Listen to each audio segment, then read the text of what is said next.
Okay, continuing now. So if you look at it, Lam Natzeach bin Ginos Mizmor Shir, for the conductor with instrumental music, a psalm and a song. A psalm and a song. That's right here. Okay. It's not just a dessert topping, it's also a floor cleaner. Okay? Psalm 49, is that right? Somebody's been watching SNL. That was a real old Long one, time right? ago. It says here, you won't find it in there. It's not in there, Susan. This is This Psalm is not in 49. there. It's not there. No, it's not in there. All right, it's not there. I looked in there and I was kind of shocked that they didn't put it in. But it says, may God be gracious to us and bless us. May his face shine upon us. Then the world will appreciate that your way is kindness. All nations will recognize your salvation. Peoples will thank you, God. All countries will give you thanks. Nations will celebrate and sing with joy as you judge them fairly and lead the nations of the earth. Peoples will thank you, God. All countries will give you thanks. The land will produce its crops. Our God will bless us. God will surely bless us. All will hold him in awe, even at the ends of the earth. Okay, you basically have 8 verses. Okay, and you can study this, and you should study this, and it is the meditation. Every Tehillim is a meditation, but we just got to take it a little step more. Okay. Okay. First, before, and then the idea really is to say it. If you could do this, you can write in English, and you can even transliterate it. Okay? And that's Tehillim, that psalm that I just read in English for you, okay, is written in Hebrew in the form of this candelabra, okay, the menorah. Now, have you ever seen this before in any synagogue? I've seen it hanging, yes, at Rabbi Yaakov, and probably at Rambam. It's even in Young Israel. I've seen on it the hallway, just before you get to the my Peter bathroom. has it, yeah. After the kitchen, next between the kitchen and the bathroom on the wall. Okay? Okay, in any case, it is there, it is in the synagogues, and it is in many Sidurim, and is in many Sephardic Sidurim. Probably all Sephardic Sidurim. Is this for you? And Are you saying this is Psalm 67? This is Psalm 67. Where does it start? Okay, the very top. Is that yours? No, this is an extra copy. Oh, that's You see where it says the L, the Lamed right here? I'm pointing right here. Lam Natseach. Right? Lam Natseach bin Ginos Mizmor Shir. So all of these letters were just the first line, but they don't count because really, I said that there's 8 lines in this Tehillim. Okay? So these, I would say, these letters here correspond the flames of the menorah. And then the rest of the 7 verses of Psalm 67 are, each verse is one of the stems. Okay? And Psalm 67 is very, very significant. We're going to go into the significance of why to say this. Okay? Got it? So Yeah, she's following. She's following. And it doesn't come with vowels. See, maybe you want to write vowels over it. Maybe you can find a vowel-like form of it. Well, the vowels are here, next page.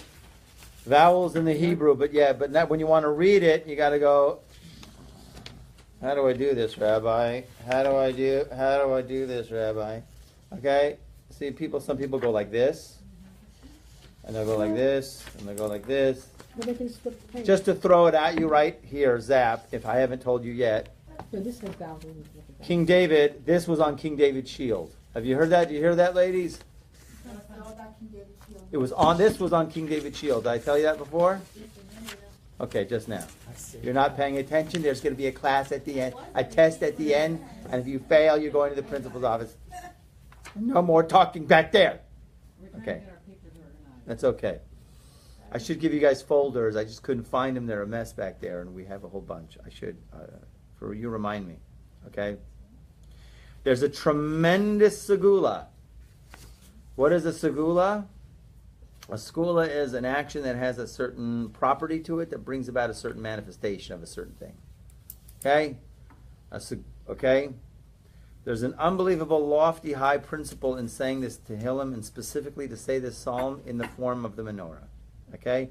And in the days of the Omer. After Sfirat the Omer, after we count. And we're going to get into why, okay?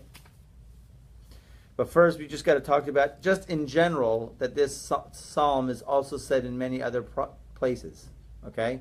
It's not just said after we count the Omer, okay? There's other times where we say it, and it's very significant. It's very powerful, and we'll get into it, okay? Actually, the Ebenezer, who was one of the earlier commentators of the Chumash, of the 5 books of Moses, he writes that we don't actually really know who wrote this. Okay? You know, the Tehillim, the book of Psalms, there were 10 authors. Okay? To the book of Psalms. Not just King David. King David put it together. He wrote many. But some were written by Adam, some were written by Moshe, right? Some were written by the sons of Korach, right? Asaph, right? So we really don't know who it is. But we have found somebody else who comments on the Chumash, on the 5 books of Moses, that he writes that this Mizmor is founded. When did this Mizmor come about? Actually, he says it's founded on a certain time there was a famine in the days of King David. There was a famine for 3 years. And because of this famine, so Hashem said to Shaul, it was in the days of David, but I guess Shaul was the king. So Hashem said to Shaul, El Shaul ve'al beis hadamim. Benasnu shiva mi beit Shaul el agivyonim lahamisam. Okay, so this was after Shaul's death. After Shaul, it goes that King Shaul, he went crazy after King David. Sandra, if you ever read, right? Mm-hmm. In the book of Shmuel, he went nuts because King David was just more popular and all that. So he overcame. He was a very righteous man, but he just lost it at a certain point, and he was really looking for King David. He was trying to send all his guys, and as one of his advisors says, well, I saw him. He went into the city of Nov, and he was speaking with the priest there. Nov was a city of Kohanim, of priests. About 90 priestly families.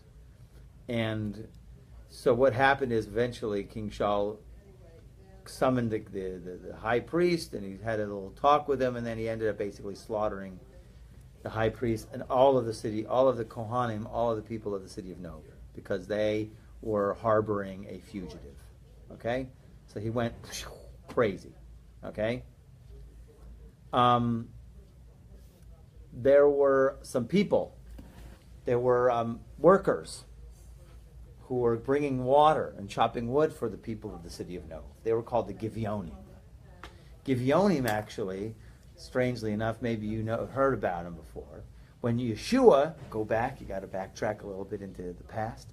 When Yeshua was coming with the Jewish people into the land of Israel, heading into the land of Israel, so there was one of the Canaanite nations, what did they do? They dressed up as tourists. They all split, backtracked, went from here, stopped at Walmart, got Bermuda shorts and cameras and hats, and came alongside Yeshua and the whole Jewish people and says, we tourists visiting around here. Well, you take picture. And they did a picture, and they did a peace treaty. Yeshua did a peace treaty with these Givyonim, thinking that they came from some other place. And then he found out afterwards that these guys, they lied to him. But we honor all of our peace treaties. So therefore, we couldn't kill them. So we made them wood choppers and water carriers. Okay? But there was a peace treaty. In other words, we're not going to harm you in any way. And we're going to provide employment for you, and you'll always be employed. Okay? Some break, And right? vice Some, versa. what? And vice versa. Well, yeah. So what happened was, all of these Givyonim were out of a job that all the Kohanim died in the city of Nov.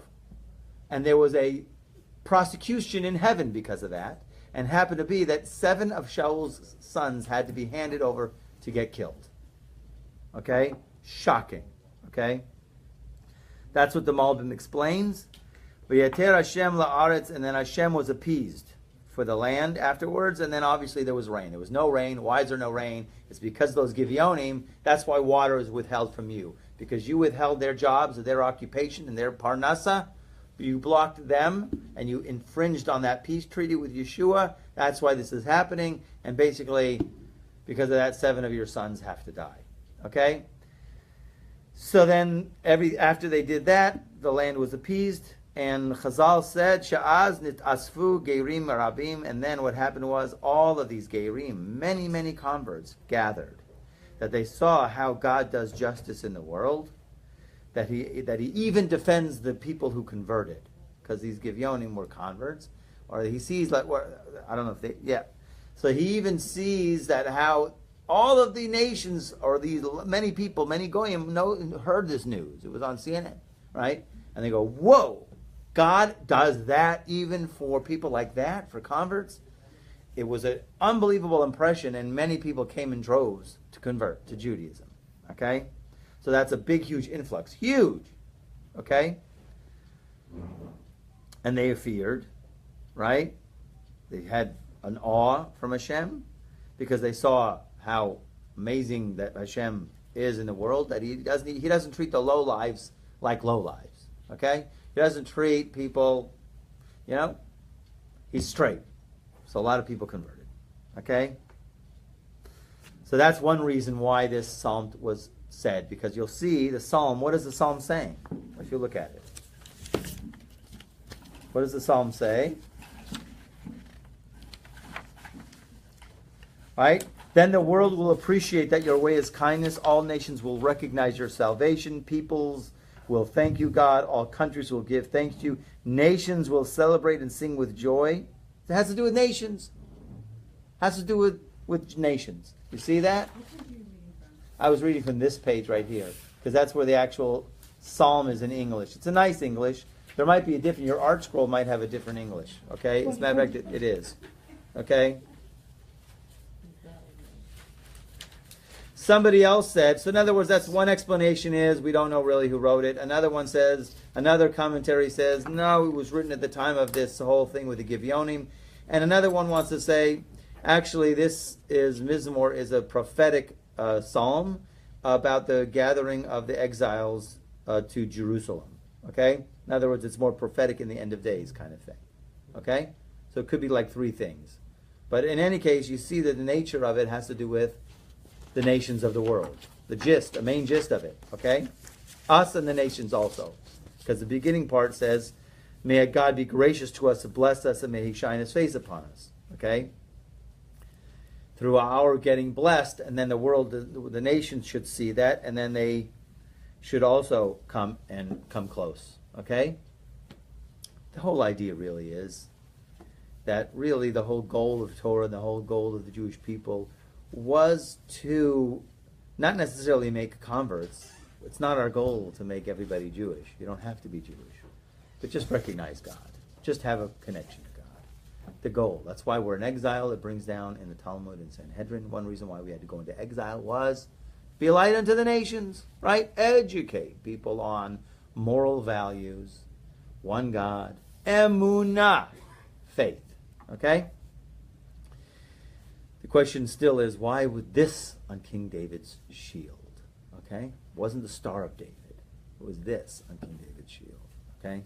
My only question was it on the inside of the shield or the outside of the shield? Okay? Mm-hmm. Outside it could get damaged. Yeah. So then you're messing up God's name. Yeah. Unless no one hit King David's shield. Because he was that good. Okay? No.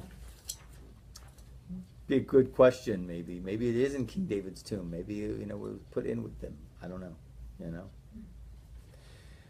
Okay, so anyways, let's get into the aspects of it, okay? The Segula Dika aspects, we call it. The special properties, okay? But anyways, he basically says all of the advantages of saying this to Hillel, you can write a whole book on, okay? But he's going to give us like a brief kind of thing. And he brought from basically 2 Sforim, 2 different books, that goes into the whole idea behind this special psalm, okay? So he says, this Mizmor hints to very, very big things, and there's many, many special properties that it has. It was on King David's shield, like we said, right? When he would go out to war, and he would defeat them, and they would fall before him, okay? Don't forget, no, King David never lost the battle. Never, okay? pretty good, what do you call that? Odds or record? track record. Thank you, perfect. Okay? But he had God in his heart. V'amru hachamim ba'le Kabbalah. So the masters of the Kabbalah says, Kol mi shi'yireh zeh mizmor b'kol yom mitzuyar ketsuras menorah. Anybody who sees this song every day, that in the form of the candelabra of the menorah that you have, yimsachein, he will find favor, v'seichel tov, good intellect, be'enei elokim ve'adam, in the eyes of God and man. Okay? In other words, he will find grace.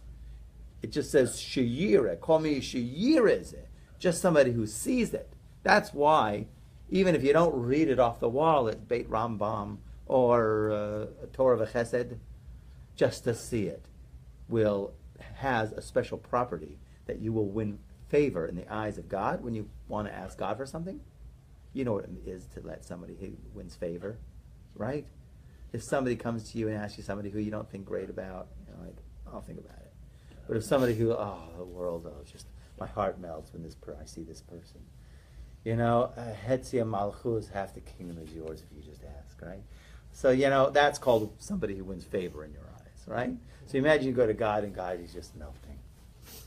And he just melts every time. And he just loves to talk to you. And he loves to hear you talk to him. And he's like this and he's like this, okay? That's called winning favor, okay? So he says just to see it. And in people.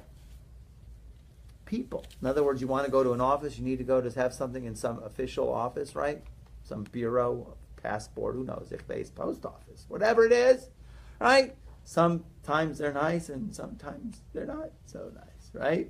But imagine like every time you score, every time, they're all so nice to you, There's one place I know which is, I even gave them a compliment.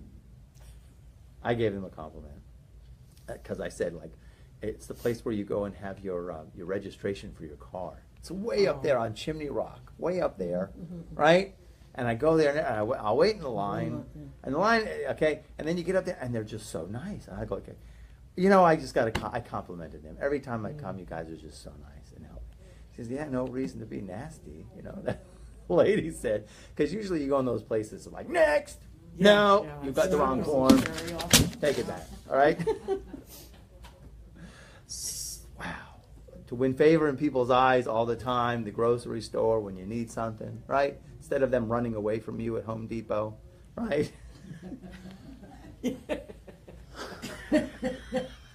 Right? Still be there. I'd love to make a video where you're trying to catch somebody and they're just like ducking from you. Yeah, they're running away.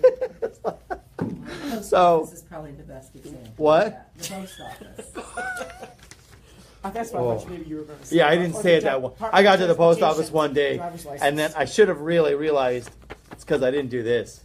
That's why he sent me back. No, wrong. Yes, it happens. Okay, but that's just seeing it. Okay? Right? And if it's, and he says, he goes on to say, if it's on the Aron HaKodesh itself where the Sefer Torah is kept, for all you shul builders, or parochet suppliers, okay? Parochet is the curtain, right? Yagain be'ad gezerah ra lakahal. It will shield upon an evil decree for the community. And our Hachamim, the masters of Kabbalah, said that Kodesh Baruch Hu showed to David, King David, alav hashalom, in the Holy Spirit, this Mizmor, written in the letters, in golden letters, shining golden letters, made in the form of the menorah. And he also showed to Moshe the exact same thing. When he showed Moshe what the menorah looks like, it is actually in the form of letters. Okay? In other words, Moshe Rabbeinu, he couldn't get, of all of the temple vessels, the one he couldn't get was the menorah, right? Did you ever hear that? No. Right? He couldn't get it. In other words, God gave him the words. Well, you got to make it like this. You got a bulb, and you got a bulb, and then you got a shaft and a bulb and a shaft and a bulb and a shaft. 7 bulbs, 7 that, and Moshe Rabbeinu goes, and then he went back to Bezalel. He couldn't explain it to Bezalel. He had to go back to Hashem. He said, "Explain it to me one more time." Okay, so you got seven shafts, and you got a bulb, and then I don't know if it happened a few times, but finally Hashem, he did it like Hashem did that purposely. He says, he gave him all the words, but it just.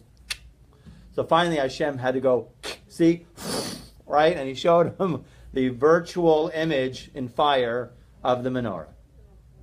None of the other ones were like that. Only that one, right? And apparently, according to this, it was in the form of the letters of Psalm 67. Ancient. Okay? All right. So, kol mi shemitpalel oso. Now, that's just looking at it. Okay? It has special properties just looking at it. So you could put it on your fridge, okay, that you could ignore every time you walk by the fridge. Okay? No, but just to look at it. Now, if you could pray it, and you can say the words, right?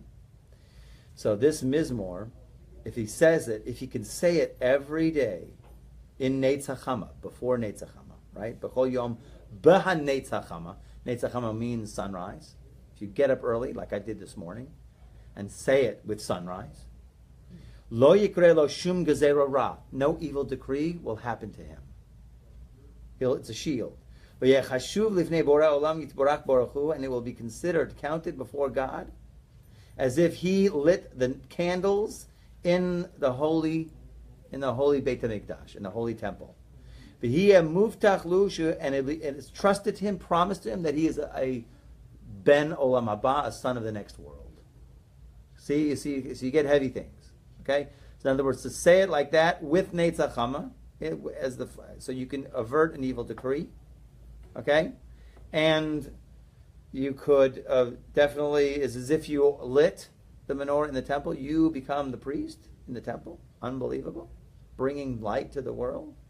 And of course, you're a ben olam haba. A ben olam haba is a status in the next world, meaning you are a son of the next world, like it's your house. Not like you're a guest in the next world. Guests can't open up the fridge if they go to visit someone, right? My grandfather got me on that once. I was at somebody's house, Beit Avel or something like that. I open up the fridge, you know. He goes, "What are you doing? What are you doing? I'm going to kick you right there. You know what? You close that fridge door right now. You're a guest here." But if you're a Ben Bai, even though you're not part of that family, like, many houses you go to, you feel comfortable, right? Anyways. So anybody who says it after the blessing of the Kohanim in the morning after that, or the 7 weeks of the Omer, so lo yikre lo shum nezek, no damage will befall that person the entire year. It's not just during that time, the entire year. We said last week that when we said each day of the Sfirat Omer was like 8 days, which means 8 days, which means if you do 8 times 50, right, is 400. So therefore, if you do something consistent for 400 days, it has that ability, right, to stick. You'll go on the next level, because if you do something, you lose your free will, okay? So anybody who does it, no damage will happen to him the entire year of Yeh Matzliach Masav, and he will be successful. So it's an avenue for a special segula for success. Okay? Ubezeh mizmor timsa shiva inyanim. Keneged shiva hakanim sheish b'menorah.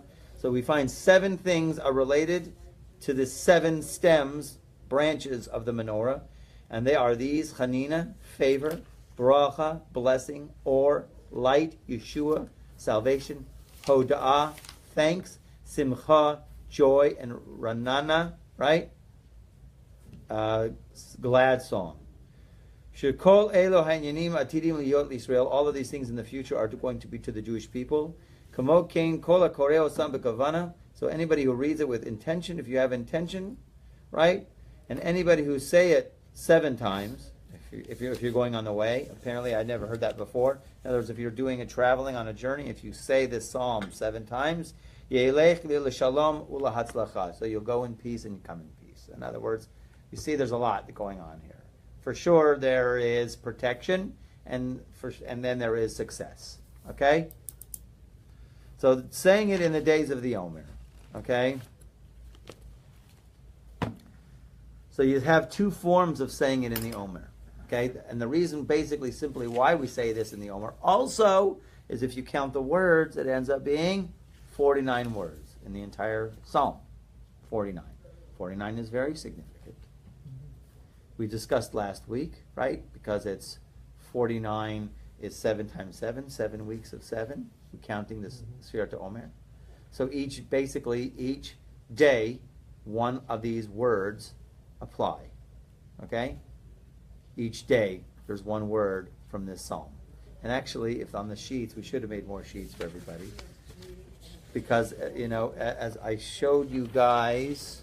But is it 49 from this version? No. Or this version? No, they're the same. Because in Hebrew, it's the same. But Exactly. these words are divided. Right. Yeah, that's how it has to be. In the form of the menorah, that's how it Those is. are the flames. That's how it They is. break up the matzah. Right. So that This is- counts as 2 words across the top, but here it's one No, word. it's one word. Yeah, it's definitely one word, but that's how it's cut. This is the tradition, the Kabbalistic way of how they cut the letters. Okay, letters are very powerful. We're going to get into it after Shavuos. Okay, letters are extremely powerful because don't forget the Torah is the map of creation. Torah is a blueprint. Blueprint of creation. God looked into the Torah, made the world. The letters make up the Torah. So the letters are like the primordial building blocks of the Torah. I always tell you the letters are the primordial building blocks. We call them, the cosmic energies. They're vibrations, letters. They're very powerful if you're utilizing them in the right way and you meditate on them in the right way. And it's a meditation. This is a meditation. You can sit in front of it in your, yoga position, and just just picture the letters, or you can just work on picturing it in your mind's eye. Even if it's just letter by letter until it could take, years to go ahead and build it up. Or you can do this. Or you could just have it there and just read it. Okay? So saying it in the days of the Omer. Okay? Anu matzinu shaharbe achronim. We find many of the later rabbis. They say this. All right? Anybody who says it, they all say to say it after the counting of the Omer. Along with in the morning. They say it in the morning. The Sfardim seem to say it a lot. Even in Shabbos, here, there, they throw it in almost, it seems to be every single time that they pray. They say this. Okay? Outside of the Omer. Yeah, Okay. all year long. Yeah. Isn't it in the Psalms and the Sephardic Siddur? It's in the Sephardic Siddur. It's In the all begin- over the yes, place. I thought, All over the because place. they're all there. It's all over the place. It's in the book of Psalms, but it's in the Sephardic Siddur all over the place. Yeah. Okay? Yeah. I don't know because I don't know. Okay.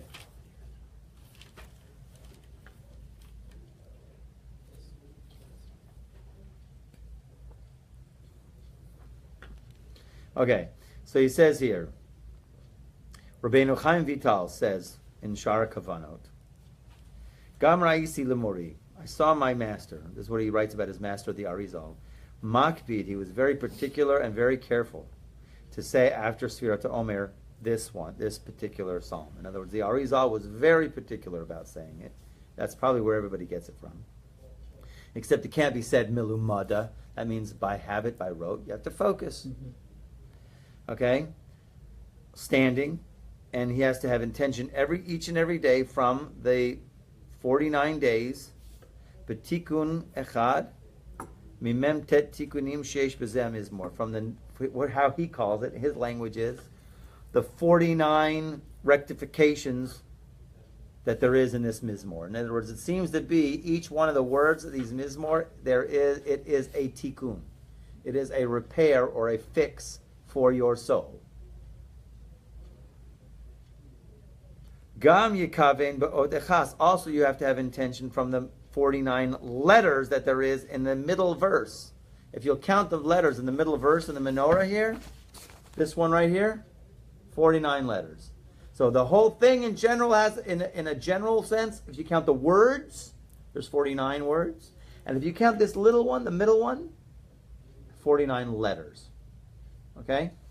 49 letters. So there's a lot of 49 going on in this. Okay? 49 days of the Sfirat Omer, 49 days of in this 49 words, 49 letters, a lot of 49. Okay? What is this 49?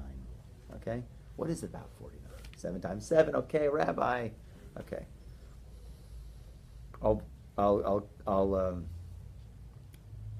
I'll throw you a bone. The big bone. Okay? Actually, it's the whole shebang. Okay? There it brings down later on in a parsha, Parshas. I'm thinking Kosai because that's next week. Okay? No, it's in Parshas Maseh, Matos Maseh. Parshas Maseh in the end of the book of Numbers brings down these are the journeys of the children of Israel when they traveled.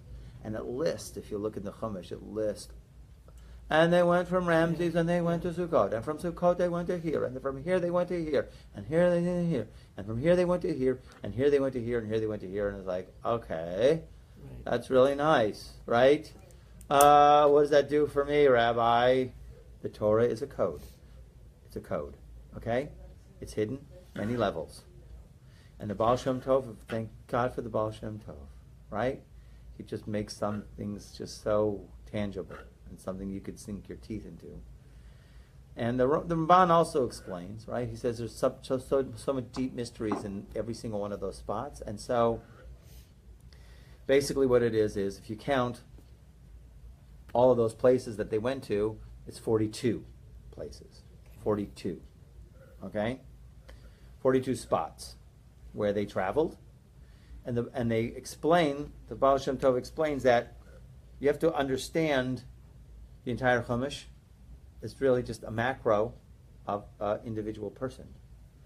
That when the children of Israel left Egypt, that is like the birth of a Jewish person, birth of a soul.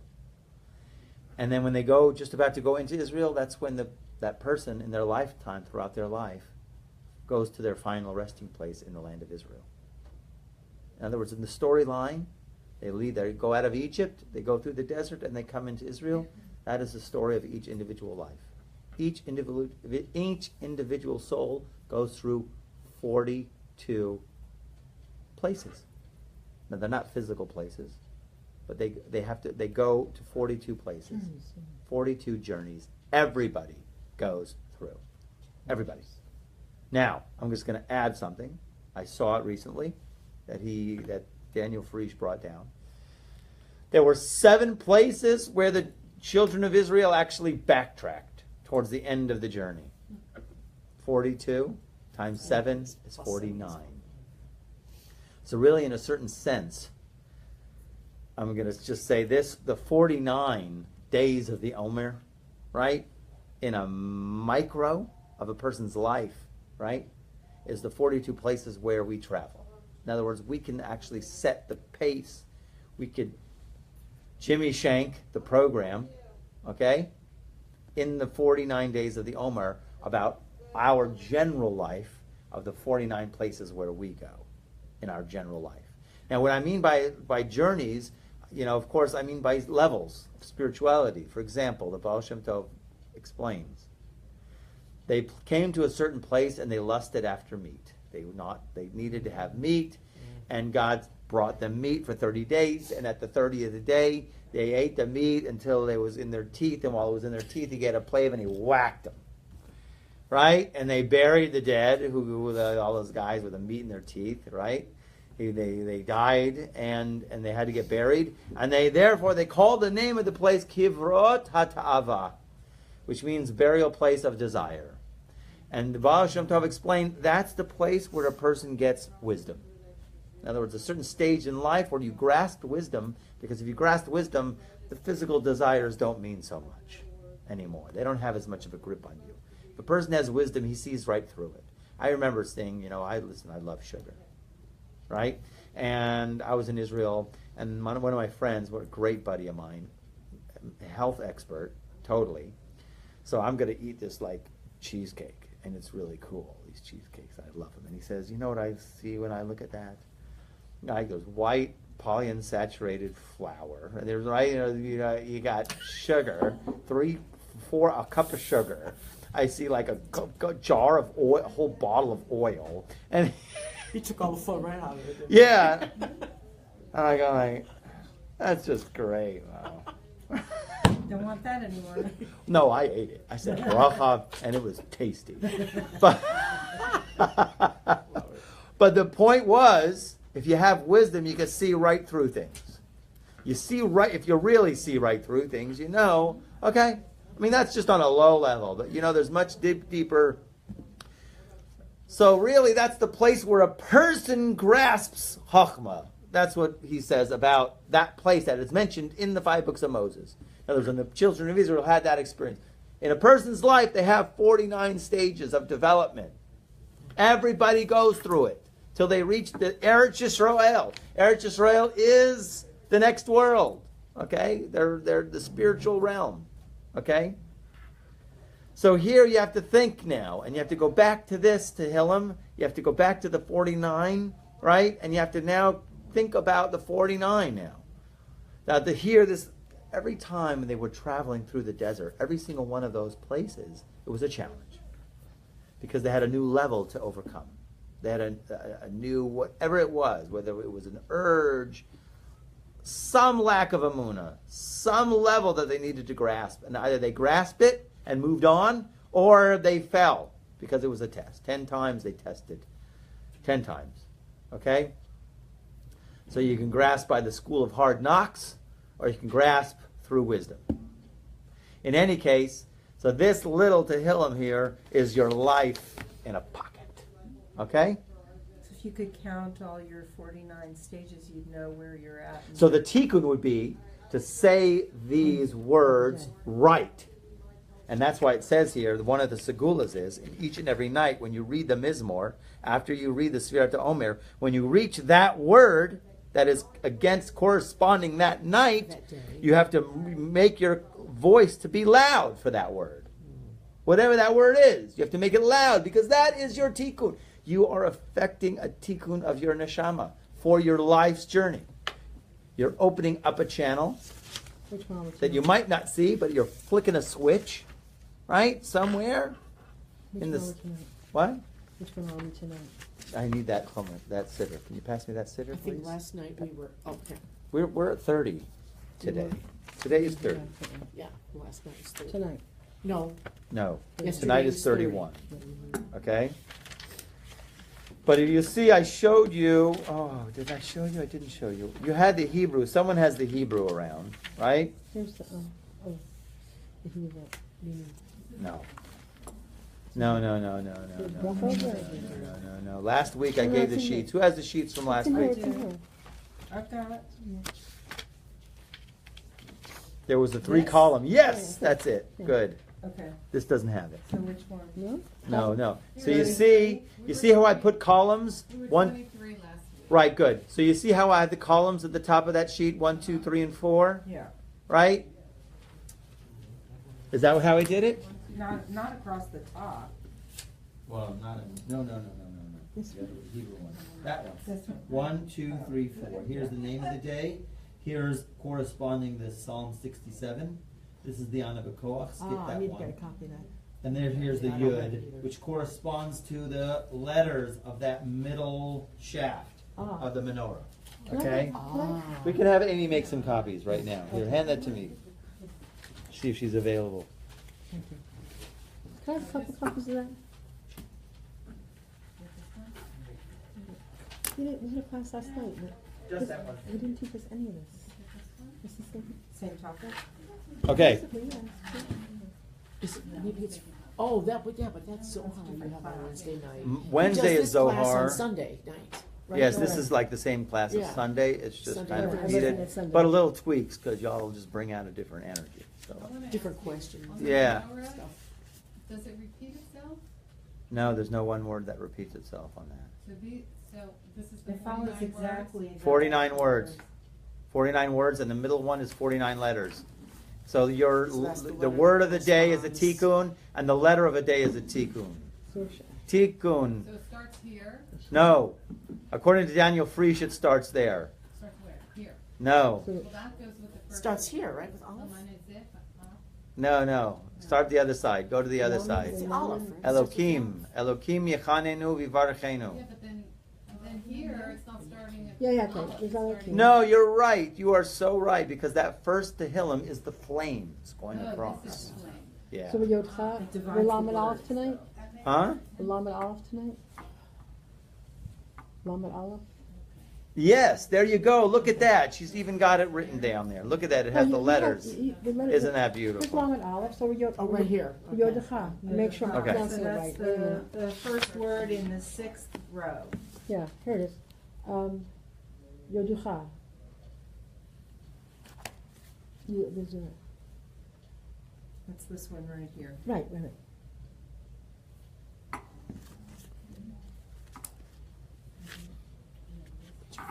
Make sure we're in the right spot. Is it teaches long and olive here? So also you have to contemplate this, that we have the shafts of the menorah are 7, and 7 times 7, of course, is 49. Why does he have to say that? Ki kol achas kolula mishiva, harayesh mem tet tevot keneged mem tet sharei bina. So these are the 49 words that correspond to 49 gates of understanding that were handed to Moshe Rabbeinu. But of course, the 50th gate was not handed over to him. Ki hu sha'ar harachamim, because that's called the gate of compassion. Asher bo shochein hakavod. This is according to Rabbi Shimon Sharabi. Okay, here you go. I'll take one for me. 49 gates of Oh, understanding. that's yours, Lori. Handed over to, 49 gates. Moshe Rabbeinu reached 49 gates, right? okay. Let me just take one for myself. Are there enough there? Thank you. Yeah. Today, finding today's word, we're going to start with Long and olive. 14, right? Yes. Does it have an olive written there? Right? So you see that there's an olive written right next to it. Susan, you see that? Yeah. So they're counted for you. So you can find out where 31 is, and then you're there. Okay. The question is finding, and then if you're really good, and thank God he did this. This is Rabbi Mordechai Atiyah. This was my rabbi's Rebbe. In other words, my Rabbi Moshe, Rabbi Shabtai Taisher, his Rebbe, put a book together on Spirit Omer, and he put this psalm together. So if you see in the middle shaft, also is numbered Aleph, right? So then, all 49 within it also. yes. And so the words are a tikkun for your soul, and the letters are a tikkun for So your long soul, and Aleph is for your down there. journey. This is your journey. This is your life. If you would put, like I said before, if you could take the Right. Jewish people and put them into an inanimate object, it would be this. Right. Okay? If you take your head and turn it into an inanimate object, this. Because Rabbi Nachman says we have 7 orifices in the head. Each correspond to one of these menorahs. You have 2 ears, 2 eyes, 2 noses, and 1 mouth. And therefore you have to focus on 7 things, and this helps you to get direct light. Okay? Because sometimes you need an introduction for things. And then after they line up like 10 introductions, and then they finally give you right? This is the big thing on Amway. You could become an Amway salesman.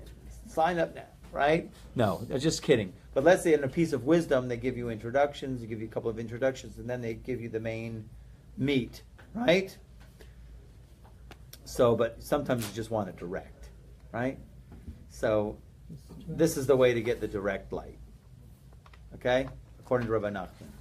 Because your ears are emunat chachamim, faith in the rabbis. The eyes, of course, you have to watch where your eyes see. Your nose actually is yirat Hashem, is awe of God. And of course your mouth is, you can't speak bad things. So in other words, if you get together your 7 shafts of your menorah, your head menorah, so then you get direct light. Access. Direct access. Is that something? I've heard that before. Direct access. Yeah. Okay. Anyways.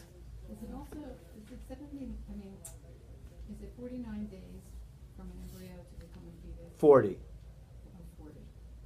That's probably why the whole idea of the 400 days, kind of like quantified, 40 to 400. 40 days is also very significant to make changes, as we have that from Rosh Hashanah to Yom Kippur.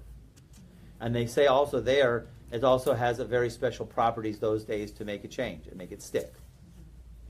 So that's like a 40-day kind of thing in a micro version.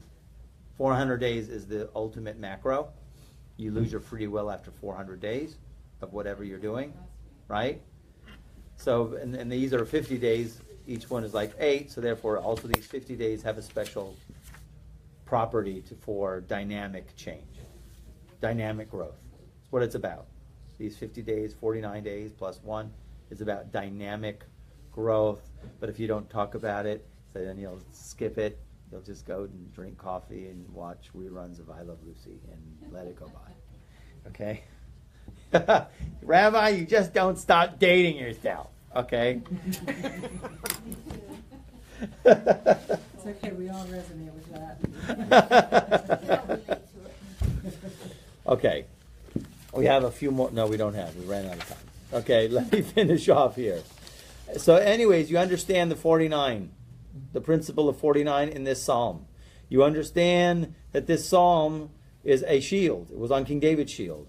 So now I'm going to tell you the last vort here, which is the ultimate punch. Okay, here? Because we get the idea of 49, but King David's shield, really now. And then what is the flavor of this psalm? So I go back to this famous vort from the Barditcheva Rebbe, who explains at the parting of the Red Sea that Nachshon ben Aminadab went into the sea. And when he went into the sea, and until he was up to here, the sea, right? The sea didn't split until he was up to here. And he goes to explain what was his attitude, what was going on in Nachshon's mind, right? How was he feeling at the time? Don't listen to his wife, because his wife was definitely screaming at him. Nachshon, get out of there! What are you doing? Right? Okay, his wife, but probably cheering him on. Nachshon went in with the absolute attitude that we are going to sing about this. There's going to be a miracle. He anticipated the miracle to the degree where he was felt so confident that he walked right in up to here. Okay? Chutzpah, right? Daring. Real guts. Okay? He walked in going, we're going to sing.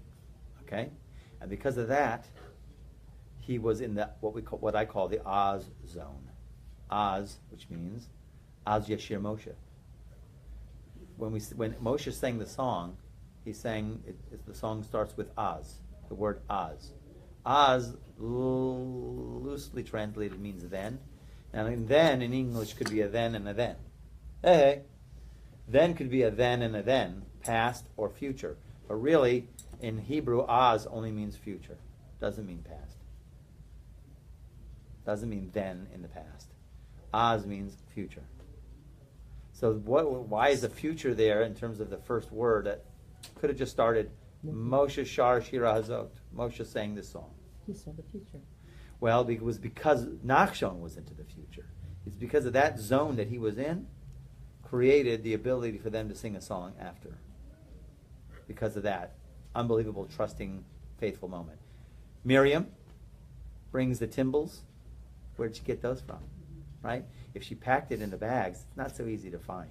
Okay? When you're traveling through all night long through the tunnels, I'm tired. I want some breakfast. Right? I gotta go find the timbrels now, please. Okay? No, they were ready in hand because she knew that she was going to sing. She also anticipated song, and the rest of the women with her. They had the unbelievable knowing, and now this is called the quantum thought. Okay, it's the quantum leap concept. And then he brings the final example of King David. King David, before he go out to battle, he knew he was going to win. He anticipated that, and he had this Tehillim, that he was probably saying it while he was in battle, right? Elokim Yechanen, or whatever, right? He was saying this joyously or meditating or whatever before he go out to war. Because why? We're going to make this situation that the nations are going to praise you, God. This is going to be a great situation. I can hardly wait to see how we're going to be victorious in this battle for your name's sake, God. And all of the nations will know that you are God. In other words, he went out with that attitude that he was going to win. Okay? It wasn't an option. It wasn't anything. He trusted God. So the idea, us, we are King David. Okay? And we are in these 50 days in a battle because we're always getting challenged. I think actually, and maybe you can help me out because for me, I find them to be these days to be quite more challenging than most days. I feel, in a certain sense, But maybe not everybody, because some people come to me like in Shabbat, and they go, man, what's going on, man? I had such a hard week last week. Some people come to me and go like, is it the Omer days? I'm getting so tested, right? And I'm going, yeah, right? So, in any case, we have to go through with the same attitude. You have to wake up, you have to say the sphere with the same attitude. We're going to make the tikkun. We're going to reach the next level. We're going to reach Kabbalah Torah. We're going to have an unbelievable epiphany, right? Epiphanies are nice. Ahas are nice. I want an aha on Shavuos. Who wants an aha on Shavuos? We all want an aha on Shavuos, right? So you want to get to that aha. So you say this to Tehillim. You go ahead and work on yourselves, because working on ourselves makes the vessel for us to receive the light, and the light of the face. So now you are now informed, okay, what that Tehillim is about.